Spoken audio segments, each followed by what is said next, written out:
अब देखते हैं बच्चों एवोल्यूशन के बारे में। ठीक है, एवोल्यूशन के बारे में देखते हैं। ये एवोल्यूशन क्या होता है, उत्क्रांति के बारे में देखते हैं। किसके बारे में देखते हैं, उत्क्रांति के बारे में। तो एवोल्यूशन क्या होता है मेरे बच्चों, सिंपल सी बात है, ये होता है ग्रेजुअल चेंज। ग्रेजुअल मतलब हर जनरेशन में एक्यूमुलेट होने वाला चेंज, एक बदलाव जो स्लोली स्लोली डेस्पासीतो, है ना, स्लोली स्लोली स्लोली स्लोली चलता रहता है बहुत ज्यादा ड्यूरेशन के लिए, और फिर उसके वजह से एक नई स्पीशीज का निर्माण होता है। इसी को कहा जाता है मेरे बच्चों, इसी को कहा जाता है, क्या कहा जाता है, इसको ही कहा जाता है एवोल्यूशन। द स्लो, देखो एक डेफिनेशन और आ रही है मेरे दिमाग में, द, कहां लिखेंगे इसको, हाँ, the slow gradual change which takes place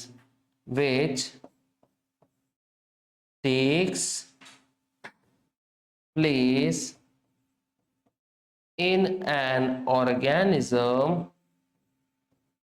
which takes place in an organism over a long duration of time। ठीक है, जैसे हम लोग बंदर से इंसान बन गए, बहुत सारे जानवर जैसे डायनासोर से बर्ड्स बन गए, वैसे ही इसी चीज को बच्चों कहा जाता है एवोल्यूशन। क्या कहा जाता है, एवोल्यूशन कहा जाता है। ये बात बहुत अच्छे से याद रखना है बच्चों, ठीक है, अच्छे से याद रखना। फॉर्मेशन ऑफ न्यू स्पीशीज, याद रखना, due to changes in specific character of several generations of living organism as a response to natural selection is called evolution, जो कि बहुत ही बड़ी और मतलब कंफ्यूजिंग डेफिनेशन है। तो याद रखना, पहली वाली डेफिनेशन सबसे ज्यादा इजी है, लेकिन अगर आपको बहुत टेक्निकल डेफिनेशन लिखनी है तो क्या लिखोगे, formation of new species due to change in specific characters. क्या होता है, जब भी नया स्पीशी आता है उसके स्पेसिफिक कैरेक्टर्स क्या हो जाते हैं, ये चेंज हो जाते हैं of several generation of living organism. और ये चेंज आने के लिए क्या होता है, बहुत सारी पीढ़ियां लग जाती है। As a response to natural selection, as a response to natural selection मतलब नेचर जैसे उस पर्टिकुलर दौर में होगा उसके ही हिसाब से ऑर्गेनिज्म के अंदर विभिन्न प्रकार के बदलाव आएंगे। इसी चीज को कहा जाता है मेरे बच्चों एवोल्यूशन। क्या कहा जाता है, एवोल्यूशन कहा जाता है। ये बात अच्छे से याद रखना, मराठी में एवोल्यूशन को ही उत्क्रांति का दर्जा दिया जाता है, मतलब उत्क्रांति बोले तो एवोल्यूशन होता है। ठीक है, अब एवोल्यूशन हुआ है, इसके क्या सबूत है ना, दया, सीआईडी भी क्या चलता है, दया कुछ तो गड़बड़ है। लेकिन ये कुछ तो गड़बड़ है कि देखने के लिए ये क्या देखते हैं मेरे बच्चे, ये देखते हैं सबूत, और हर चीज के लिए जरूरत होती है सबूत की। और यही सबूत जो है, सिंपल भाषा में अगर मैं बोलूं, यही जो सबूत है इसी को हम बोलते हैं एविडेंस। अब ये एविडेंस के बारे में हम लोग को देखना है कि what are the evidences of evolution. ठीक है, तो याद रखना, सबसे पहला एविडेंस है मेरे बच्चों यहां पे, सबसे पहला एविडेंस कौन सा है, सबसे पहला एविडेंस है हमारा मॉर्फोलॉजिकल एविडेंस। कौन सा एविडेंस है बच्चा, मॉर्फोलॉजिकल एविडेंस। अब कुत्ते को देखो, बिल्ली को देखो, बकरे को देखो, किसी बैल को देखो, इंसान को देखो, हर किसी को देखोगे आप तो आपको एक चीज मिलेगी कॉमन, दो आंख है, नाक है, नाक में दो छेद है, मुंह है, मुंह के अंदर ही दांत है, कान में दांत नहीं है बच्चों, दो कान है, किसी के कान हिल सकते हैं, किसी के कान नहीं हिल सकते। जैसे हम बेचारे, हम दूसरे ऑर्गेनिज्म के कान ऐसे होते हैं, ऐसे ऐसे इधर उधर बराबर हिलते हैं। फिर उसके बाद चार पैर है, अब किसी के वो हाथ में कन्वर्ट हो चुके हैं, लेकिन किसी में सिर्फ वो पैर ही है, आज भी उससे दौड़ा ही जाता है, चला ही जाता है। तो ये जो चीजें हैं हर ऑर्गेनिज्म में देखो, या फिर मैं अब चलो प्लांट की बात करता हूं, प्लांट होते हैं, सबको रूट्स होती हैं, सबके ब्रांचेस निकलते हैं, सबको फूल, सबको तो नहीं आते लेकिन हाँ सबको सीड्स होते हैं, है ना, जो एंजियोस्पर्म जिम्नोस्पर्म की बात करें, सबके पत्ते होते हैं, पत्ते के ऊपर होते हैं वेनेशंस, है ना। मान लो इसको पत्ते कंसीडर करो, ये है वेनेशंस। वेनेशंस मतलब पत्तियों के ऊपर जो पाइप्स नहीं होती, वाहिनी, वाहिनी कहते हैं बच्चों उसको। वाहिनी मतलब कोई चीज लेकर जाने वाली। तो यही होते हैं सभी चीजें कॉमन हर टाइप के प्लांट में। और इसी को देखने के बाद हमको ये पता चलता है कि हमारा सबका कोई एक सिंगल, एक तो नहीं बोलेंगे लेकिन हाँ कोई कॉमन एंसेस्टर जरूर रहा होगा बच्चों। क्या कह रहा हूं मैं, कोई कॉमन एंसेस्टर जरूर रहा होगा। और यही होता है, क्या होता है, इसी को हम बोलते हैं मॉर्फोलॉजिकल एविडेंस। जैसे आपके सामने आपको ये दिखेगा, various similarities like structure of mouth, position, structure of nostrils, ear pinna, thickly distributed, देखो देखो क्या, thickly distributed hairs on body. अब ये हमारे अंदर तो नहीं दिखता है बच्चों, हमारा एवोल्यूशन उस हिसाब से हुआ, नहीं तो हमको कपड़े पहनने की जरूरत होती ही नहीं, है ना। लेकिन हमने कपड़े पहनना स्टार्ट कर दिए, इसलिए हमारे शरीर के बाल गायब हो गए, ठीक है। सिमिलैरिटीज इन कैरेक्टर्स लाइक देखो leaf shape, leaf विनेशन, leaf petiole. Petiole मतलब लीफ का वो जो पीछे डेट होता है ना, देखो ऐसा लीफ होता है ना, देखो इस तरह से, और इसके पीछे ऐसा जो डेट होता है इसको पेटियोल कहते हैं। क्या कहते हैं इसको, पेटियोल, ठीक है। Occurs in case of plant, this indicates that there are some similarities in this group and hence it proves that their origin must be same and must have a common ancestor. इसका मतलब क्या होता है, हम सबका एक common ancestor, ancestor मतलब हमारा सबका एक कॉमन पूर्वज रहा होगा मेरे बच्चों। बहुत बहुत एक बात याद रखना, हम सबका क्या रहा होगा, एक कॉमन पूर्वज रहा होगा, ठीक है, याद रखना। और ये चीज बहुत इंपॉर्टेंट है, ये आता है एग्जाम में बच्चों, और ये करो, अच्छे से करो, ठीक है। इसके बाद हमारा क्या देखते हैं भाई, देखो सभी को देखो, ये देखो ना कितना छुटकू दिख रहा है, आओ मुझे गले लगा लो। ये बोल रहा है भाई हमारे को भी देख लो कोई, ये बोल रहा है भाई इसका तो अभी क्या करेंगे, पॉकेट मारेंगे हम, ठीक है। फिर देखो ये देखो आम लटक रहे हैं, गर्मियों का सीजन है, चीकू है, चीकू शेक पीना है। फिर उसके बाद में ये क्या है पता नहीं, लेमन दिख रहा है, ठीक है। तो ये जितनी भी चीजें आप लोग देख रहे हैं ना बच्चों, तो ये क्या है, इनमें सब में तुमको कुछ ना कुछ सिमिलैरिटीज दिख रही होगी। और यही इंडिकेट क्या करता है, हम सभी का कोई ना कोई कॉमन एंसेस्टर रहा होगा, और हम सभी एक ही थाली के चट्टे पट्टे हैं। ये होता है मॉर्फोलॉजिकल एविडेंस, समझते जाओ। उसके बाद एनाटॉमिकल एविडेंसेस देखो बच्चों, क्या एनाटॉमिकल एविडेंसेस। अब एनाटॉमिकल एविडेंसेस क्या क्या क्या दर्शाता है हमको, याद रखना बच्चों। ऑब्जर्व करो ह्यूमन के हाथ को, ठीक है, बैल की लात को, वेल के फ्लिपर को, और पैटेजियम ऑफ बैट्स को। सभी के बोन स्ट्रक्चर देखो बच्चों लगभग सेम है, लगभग सेम बोले तो लगभग सिमिलर है, एक जैसे दिखते हैं, एग्जैक्ट दिखते हैं क्या, नहीं। लेकिन इनकी अगर एनाटॉमी, एनाटॉमी मतलब क्या, स्टडी ऑफ डिफरेंट ऑर्गन्स, ठीक है। अब जब इनकी मैं एनाटॉमी देखूंगा तो मेरे को कहीं ना कहीं इनके अंदर सिमिलैरिटीज दिखेंगी। तो इसी से क्या पता चलता है बच्चों, their structures are same but their functions are different.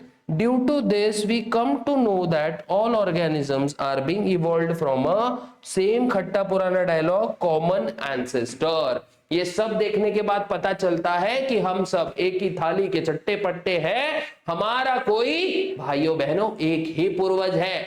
और यही होता है एनाटॉमिकल एविडेंस। जैसे हाथ का काम है कोई चीज को ग्रैब करना, फ्लिपर का काम है अच्छे से तैर जाना, ऑक्स के लेग का काम है चलते चलते जाओ, और पैटेजियम ऑफ बैट्स का काम है उड़ता ही फिरूं इन हवाओं में कहीं।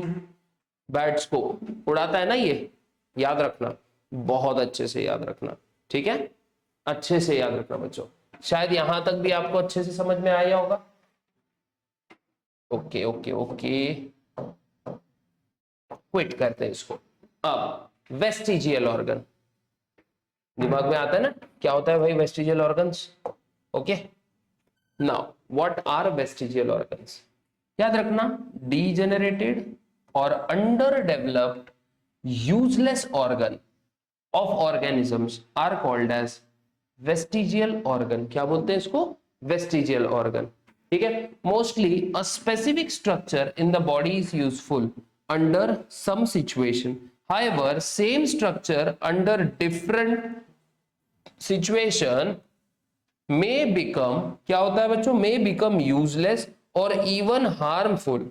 सच structure begins to degenerate under such situation as per the principle of natural selection. इतने बड़े टेंशन का मीनिंग मैं आपको आराम से छोटे और जबरदस्त सादे शब्दों में समझा देता हूं। सबसे पहले ये बोलना चाहते हैं वेस्टिजियल ऑर्गन क्या है। बच्चों ये एक बात याद रखना, ये वो ऑर्गन्स होते हैं जो हमारे बॉडी में किसी जमाने में काम में थे।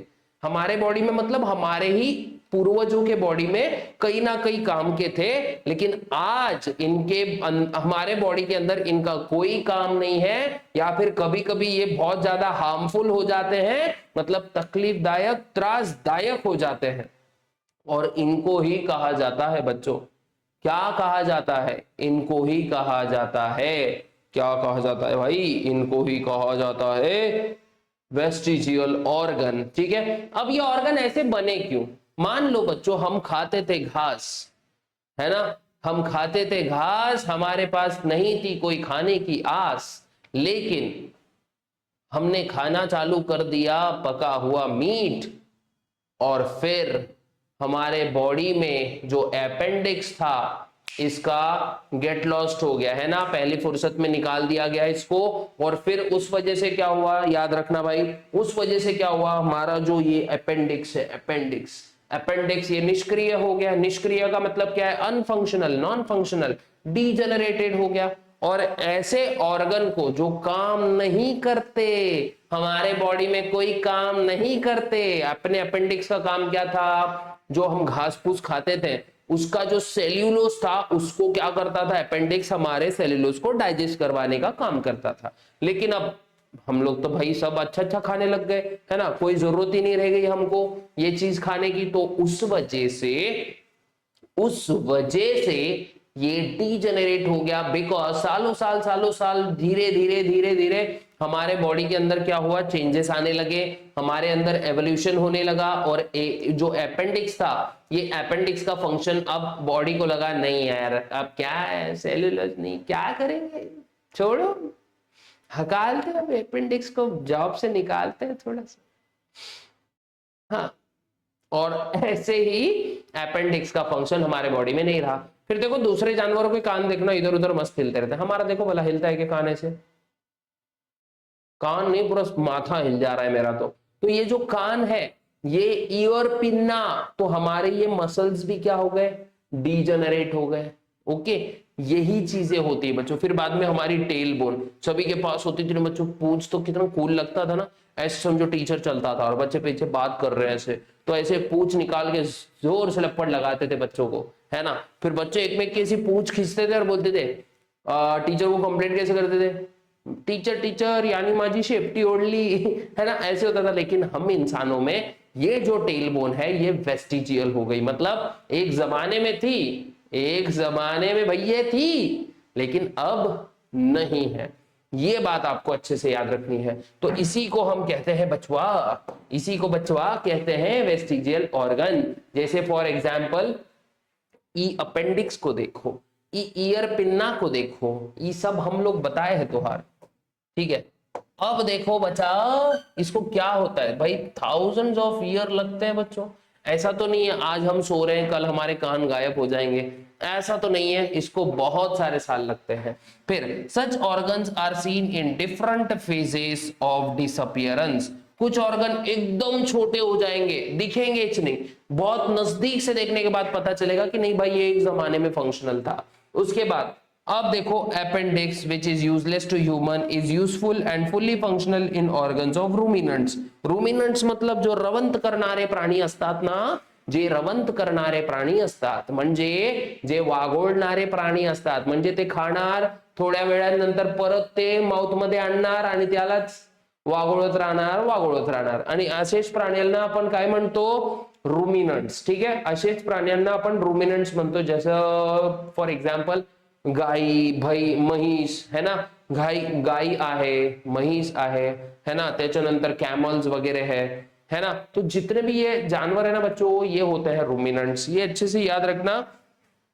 फिर muscles of ear pinnae are useless to human, are useful to monkeys for movement of ear पन्ना. सॉरी पिन्ना, ईयर पन्ना नहीं, आम पन्ना होता है, ईयर पिन्ना नहीं.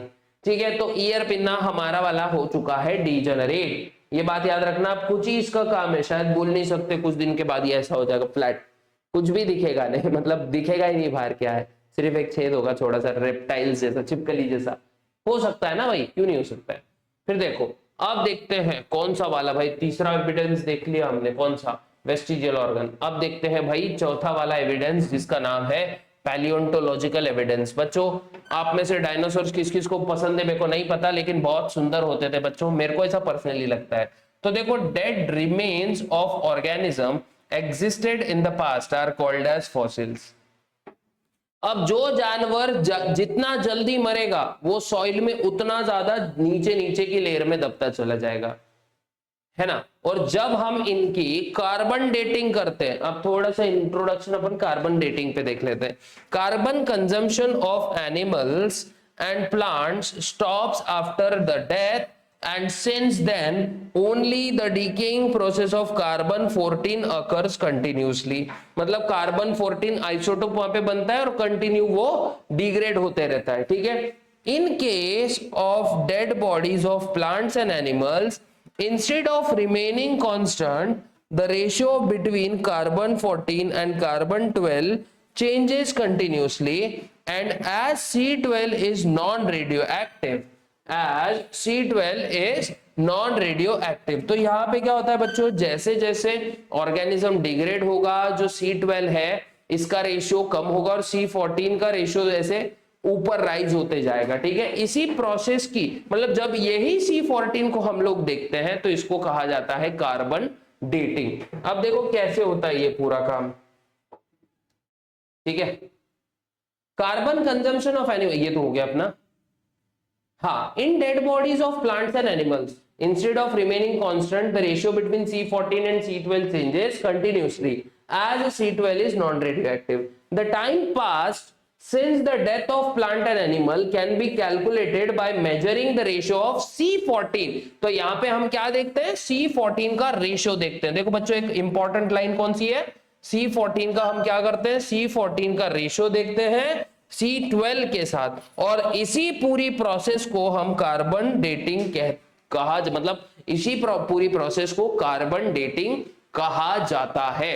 ये बात अच्छे से समझना है बच्चा लोग.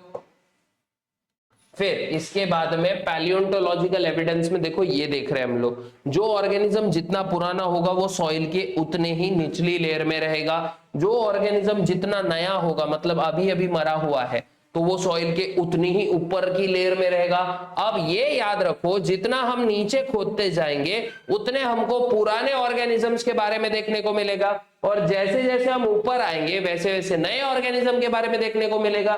और जब हम इन सब में सिमिलैरिटीज देखने की कोशिश करेंगे तो ये जरूर पता चलेगा बच्चों, वही हमारा पुराना वाला सेंटेंस कि हम सब एक की थाली के चट्टे पट्टे हैं और हमारा कोई एक कॉमन एंसेस्टर रहा होगा. यही होता है पैलियोंटोलॉजिकल एविडेंस का भी हिसाब. इसके बाद देखो बच्चों, एम्ब्रियोलॉजिकल कनेक्टिंग लिंक्स, ये भी एक इंपॉर्टेंट चीज है.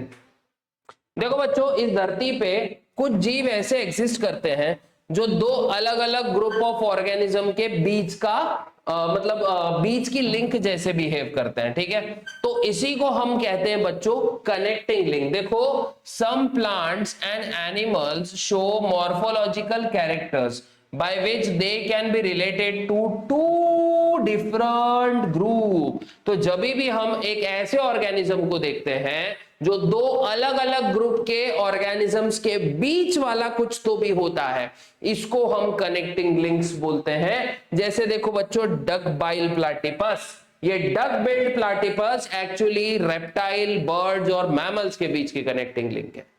ठीक है, याद रखना। जैसे देखो इसके पास में चोंच है बर्ड्स जैसी, फिर इसके बॉडी पे ऐसे हेयर होते हैं मैमल्स के जैसे, है ना। फिर यहां पे देखो बच्चों लंग फिश, ये है एम्फीबियंस और फिशेस के बीच का कनेक्टिंग लिंक। और सबसे इंपॉर्टेंट याद रखो बच्चों पेरिपेटस, है ना, वर्म्स और कीड़ों के बीच की कनेक्टिंग लिंक, है ना। ये याद रखना है आप लोग नो, क्या याद रखना है, वर्म्स और कीड़ों के बीच की कनेक्टिंग लिंक। इनमें देखो ये वर्म्स जैसा भी दिखता है लेकिन इसकी बॉडी कीड़े जैसी है। देखो लंग फिश को, ये फिश है लेकिन इसके पास लंग्स है, एक्चुअली फिश के पास ऐसे गल पड़े होते हैं, लेकिन ये ऐसा सीन है। आर्केओप्टेरिक्स एक ऐसा ऑर्गेनिज्म है जो क्या आर्केओप्टेरिक्स एक्चुअली बर्ड्स और रेप्टाइल्स के बीच का कनेक्टिंग लिंक है। मतलब ये ऐसा ऑर्गेनिज्म है जिसके पास बॉडी पर पंख होते हैं लेकिन चोंच में इसके दांत होते हैं, जैसे रेप्टाइल्स सरपटनारे जीव, है ना, और बर्ड्स जैसे पंख भी होते हैं। हाथ पे विंग्स तो होते हैं लेकिन साथ ही साथ डायनासोर जैसे क्लॉज होते हैं। ये मतलब फॉसिलाइज हो चुका है, मतलब अब ये इस धरती पे एग्जिस्ट नहीं करता। लेकिन बच्चों कनेक्टिंग लिंक आपको शायद इन एग्जाम्पल से बहुत अच्छे से समझ में आ गया होगा। अब बढ़ते हैं हम लोग आगे एम्ब्रियोलॉजिकल एविडेंसेस के बारे में। अब देखो हम सब लोग बच्चों एज अ सिंगल सेल एक जाइगोट के फॉर्म में हम लोग क्या करते हैं, हमारे जीवन की शुरुआत करते हैं। एक जाइगोट के फॉर्म में हम हमारे जीवन की शुरुआत करते हैं। ओके, ये बात अच्छे से समझना। और अच्छे से क्या समझने वाली बात है, जब भी हम इस पहली स्टेज को देखते हैं, निचले छोड़ दो, ये देखो ये पहली स्टेज को देखो बच्चों, सबके सब लगभग एक जैसे दिख रहे हैं। क्या लॉजिक हो सकता है? और जब धीरे धीरे मेटामॉर्फोसिस होता है और धीरे धीरे जैसे हमारे बॉडी के ऑर्गेनोजेनेसिस होता है, मतलब ऑर्गन्स वगैरह सब बढ़ना चालू हो जाएंगे, तब जाके हमारा मॉर्फोलॉजी चेंज हो जाता है।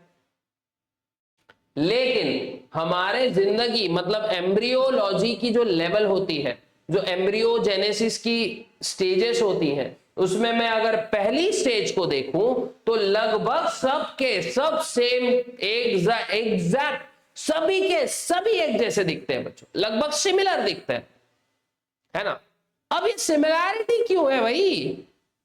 ये सिमिलैरिटी ये दर्शाती है कि हम सब एक ही थाली के चट्टे पट्टे हैं। इसका मतलब we are originated from a common ancestor. यही मैं बार बार बोलने की कोशिश कर रहा हूं।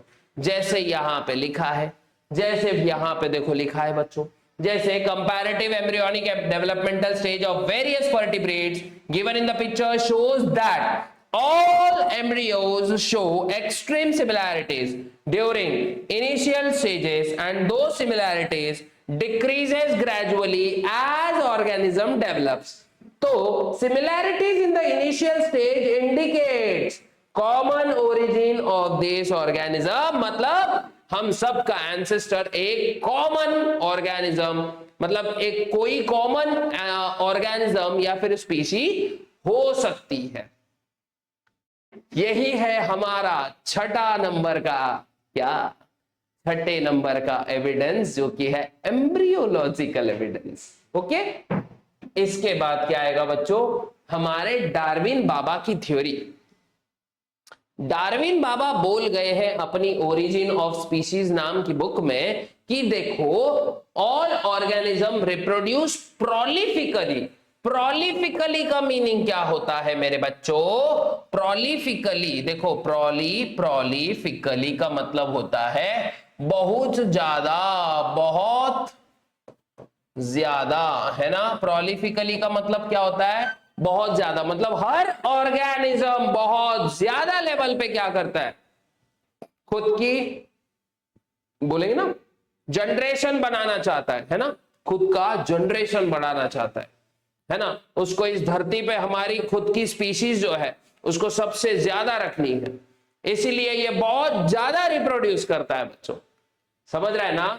All organism compete with each other in a life threatening manner, और इतनी ज्यादा कंपटीशन करता है कि एक में की जान से भी खेल जाता है, एक में की जान से खेल जाता है। समझ लो इस बात को। और यही चीज जो है, यही चीज डार्विन की बोलती है कि अगर हम फिट हैं this in this competition, only those organism sustain which, या ऐसा बोलेंगे which have the abilities to compete, या फिर जो खुद को अडेप्ट करते हैं। जैसे इसको मैं सेंटेंस वाइज पढ़ू, ओनली दोज ऑर्गेनिज्म सस्टेन्स, देखो which show modification essential for winning the competition. इसका मतलब एडेप्टेशन को बोला जाता है, चेंजिंग एनवायरनमेंट के हिसाब से खुद की बॉडी को अडेप्ट करना। जैसे देखो बच्चों, बाहर एजुकेशन हो चुका है बहुत ज्यादा महंगा, लेकिन हमको पढ़ना है बहुत अच्छे से, तो ऑनलाइन की तरफ सब शिफ्ट हो रहे हैं। तो इसीलिए हम अडेप्ट करते हैं और एजुकेशन को आप तक पहुंचाते हैं, ताकि हर किसी तक ये एजुकेशन मिल सके। ठीक है, इसी को अडेप्टेशन बोलते हैं। क्या बोलते हैं बच्चों? इसी को अडेप्टेशन बोलते हैं। बाहर बर्फ पड़ रही है, धीरे धीरे हमने क्या किया, उस बर्फ को सहने लायक खुद को बना लिया, तो इसको अडेप्टेशन बोलते हैं। जभी भी हम लोग, क्या कह रहा हूं मैं, जभी भी हम लोग बदलते पर्यावरण के हिसाब से खुद को ढाल लें, क्या कह रहा हूं मैं, बदलते पर्यावरण के हिसाब से खुद को ढाल लें, इसी को कहा जाता है मेरे बच्चों अडेप्टेशन। क्या कहा जाता है? अडेप्टेशन कहा जाता है। अच्छे से याद रखना है आप लोग ने।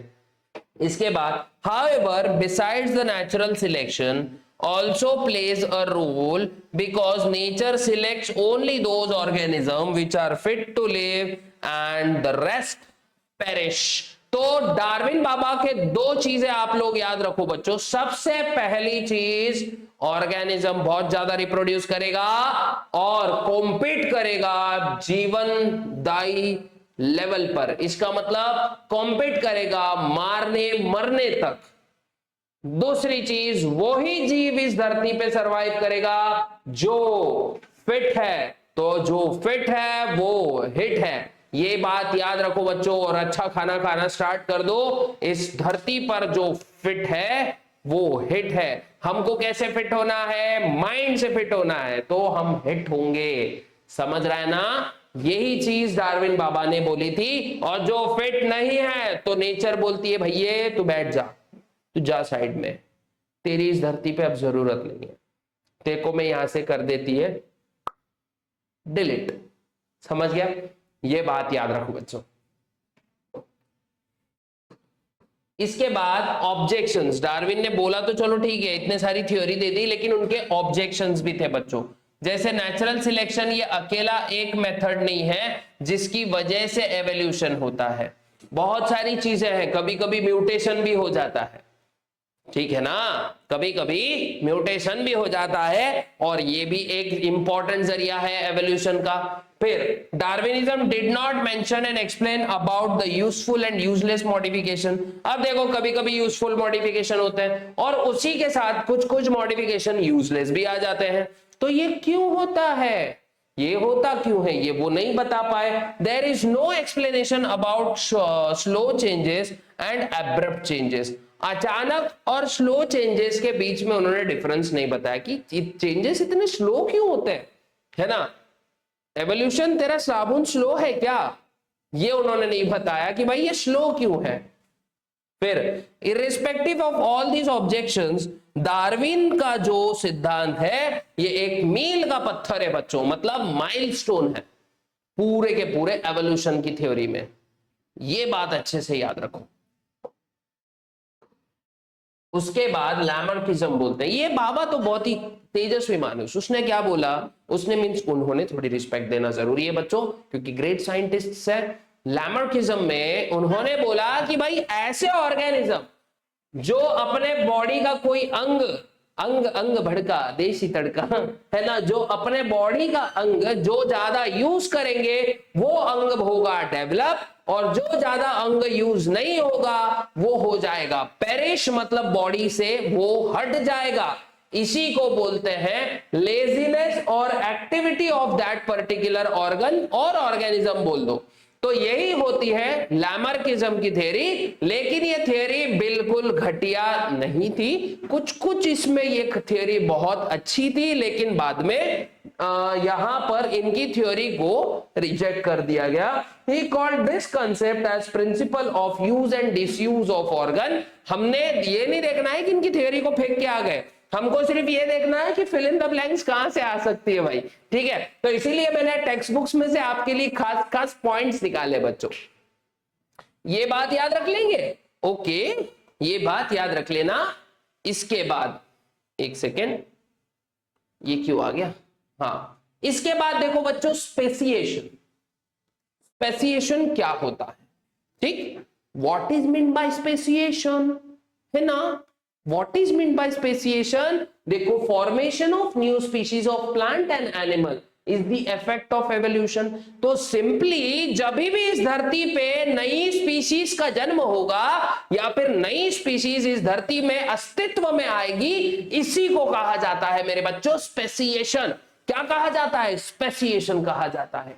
अच्छे से याद रखना, each species grow in specific geographical condition. Their food, habitat, reproductive ability and period is different. However, genetic variation is responsible for the formation of new species from earlier one. Besides, geographical and reproductive changes are also responsible. याद रखना, तो speciation के लिए कौन कौन सी चीज important है, genetics, दूसरा वेरिएशंस, तीसरा रिप्रोडक्शन, और उसके बाद ज्योग्राफिकल कंडीशंस, एनवायरनमेंट। ये पांच चीजें नई स्पीशीज के उगम के लिए बहुत ज्यादा जरूरी है मेरे बच्चों, याद रखो ये बात को, ठीक है। फिर इसके बाद देखते हैं, एक सेकेंड, हाँ, यहां तक शायद आप लोग को अच्छे से समझ में आ गया होगा। इसके बाद जो चीज है वो है ह्यूमन एवोल्यूशन, और ह्यूमन एवोल्यूशन के लिए मैंने एक सेपरेट वीडियो बनाने की नक्की की है। तो अगर आपको यहां तक बहुत अच्छे से समझा, ये पार्ट 2 बहुत अच्छे से समझा, तो क्या करना है, पूरे वीडियोस को अच्छे से देखना है, अपने नोट्स निकालने हैं और 10th में धूम धड़ाका कर देना है, जिससे आपको मिलेंगे 40 मार्क्स। और ये 40 मार्क्स हमारे लिए बहुत इंपॉर्टेंट होते हैं बच्चों। तो अगर समझ में आ गया हो तो मिलते हैं नेक्स्ट पार्ट में, तब तक के लिए गुड बाय, जय हिंद।